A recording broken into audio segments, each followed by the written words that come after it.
I am sorry Vijay. நடந்து போன நிகழ்ச்சிக்கு நான் மன்னிப்பு கேட்டுக்கிறேன். லட்சுமி அம்மா இப்படி வயலண்ட் ஆவாங்கன்னு யாருமே எதிர்பார்க்கல. நர்ஸ். Yes doctor. லட்சுமி அம்மாவை கூட்டிட்டு போய் மருந்து கொடுங்க. வேணாம் டாக்டர், வேணாம். இங்க கொடுக்குற ட்ரீட்மெண்ட் எனக்கு நம்பிக்கை இல்ல. எங்க அம்மாவை கூட்டிட்டு போறேன்னு சொல்றதுக்காக தான் நான் இங்க வந்தேன். வேண்டாம் விஜய், இந்த நிலைமையில உங்க அம்மாவை கூட்டிட்டு போக வேண்டாம். இத பாருங்க, வேலூர் ஹாஸ்பிட்டல் டாக்டர் சிரியாக் ஜானோட நான் கன்சல்ட் பண்ணியிருக்கேன். அவர் வந்து உங்க அம்மாவை செக் பண்ற வரைக்கும் நீங்க கொஞ்சம் பொறுமையா தான் இருக்கணும். ப்ளீஸ். லட்சுமி அம்மா கூட்டிட்டு போங்க.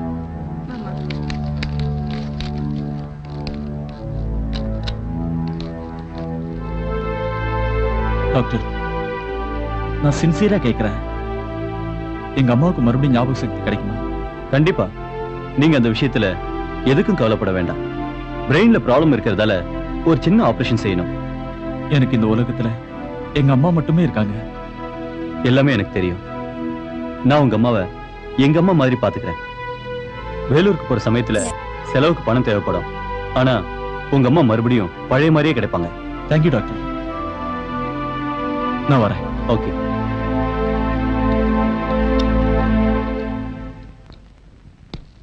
ஆ, 105 ரூம் சாவி கொடுங்க. மன்னிக்கணும் சார், முதலாளி பில் க்ளோஸ் பண்ணிட்டு ரூம் கண்டினியூ பண்ண சொல்லியிருக்காரு. Please sir. என்னோட நிலைமையில மேனேஜருக்கு தெரியுமா? கல்கத்தாவுக்கு போயிட்டு வந்து பில்லு கொடுத்தா போதுன்னு அவரே என்கிட்ட சொல்லியிருக்காரு. முதலாளி அதுக்கு ஒத்துக்கல சார். மேனேஜர் சொல்லியிருக்காரு, சாரை கொஞ்சம் முதலாளி பார்க்க சொன்னாரு. ஓ, இப்போ அவர் எங்க இருக்காரு? மேல இருக்காரு.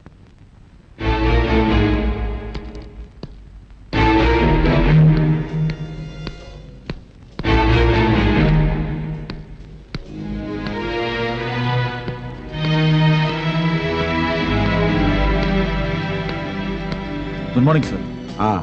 விஜய், உட்காருங்க. தேங்க்யூ. உட்காருங்க. உன்னோட விஷயத்துல எனக்கு அனுதாபம் இருக்கு. ஆனா இந்த ஹோட்டல் வாங்க நான் வாங்கின கடன் இதுவரை திருப்பி கொடுக்கல. அதனால தான் நான் ஸ்ட்ரிக்டா பிசினஸ் மைண்டோட உங்ககிட்ட பேச வேண்டியிருக்கு. எனக்கு ஒரு 3 நாள் டைம் கொடுத்தீங்கன்னா நல்லா இருக்கும். டைம்ல நான் கொடுக்க போறது உன்னோட எல்லா பிரச்சனைகளும் தீர்றதுக்கு ஒரு சான்ஸ் தான். என்ன சார் சொல்றீங்க? நீ வேலை செய்யற இன்சூரன்ஸ் கம்பெனியோட ரூல்ஸ் அண்ட் ரெகுலேஷன்ஸ் என்ன? என் கம்பெனியோட ஸ்கீம்ஸ் ரெகுலேஷன்ஸை நான் மேனேஜர்கிட்ட கொடுத்துருக்கேன். அதெல்லாம் நான் பார்த்தேன். எல்ஐசி மாதிரி இல்ல. அதை விட பெனிஃபிட் தான். சொத்துக்களை இன்சூர் செய்யலாம். செக்யூரிட்டி இருந்ததுன்னா எதுக்கு தேவைப்பட்டாலும் எத்தனை லட்சம் வேணாலும் லோன் வாங்கலாம். Very good. எனக்கு வேண்டப்பட்ட ஒரு ஃபேமிலி ஹை ரேஞ்சில் இருக்கு. தேவமாதா டெய்ரி ஃபார்ம் எஸ்டேட் அதோட பங்களாவும் இருக்கு.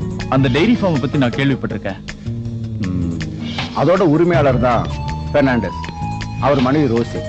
ஆனா விஜய், புருஷன் பொண்டாட்டிய பார்த்தா அப்பா பொண்ணு மாதிரி வயசு வித்தியாசம்.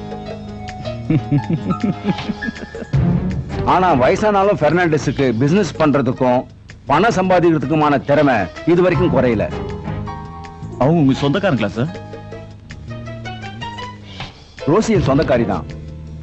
பெர்னாண்டஸுக்கு ஏதாவது ஆச்சுன்னா ரோசி ஒண்ணுமில்லாத அனாதை ஆகாம இருக்க நீ கொஞ்சம் உதவி செய்யணும். நான் என்ன செய்யணும் சார்? பெர்னாண்டஸோட சொத்துங்க எல்லாத்துக்கும் ரோசிய அவருக்கு அடுத்த வாரிசா இன்சூர் செய்யணும். பெர்னாண்டஸ் அதுக்கு சம்மதிச்சா கண்டிப்பா செய்யலாம். சம்மதிக்க வைக்கணும். அதுக்கு தான் நான் உங்களை அங்க அனுப்புறேன். ரோசியும் நானும் சொந்தக்காரங்கன்றதுனால நான் இதுல தலையிட்ட விஷயம் இப்போதைக்கு பெர்னாண்டஸுக்கு தெரிய வேண்டாம். எல்லாம் சக்சஸ் ஆனா உங்க அம்மாவை குணப்படுத்துறதுக்கு பணம் நான் தரேன். Thank you sir. Very good. அப்படின்னா நான் அட்ரஸ் தரேன். நாளைக்கே போய் பாருங்க. Wish you all the best. Thank you.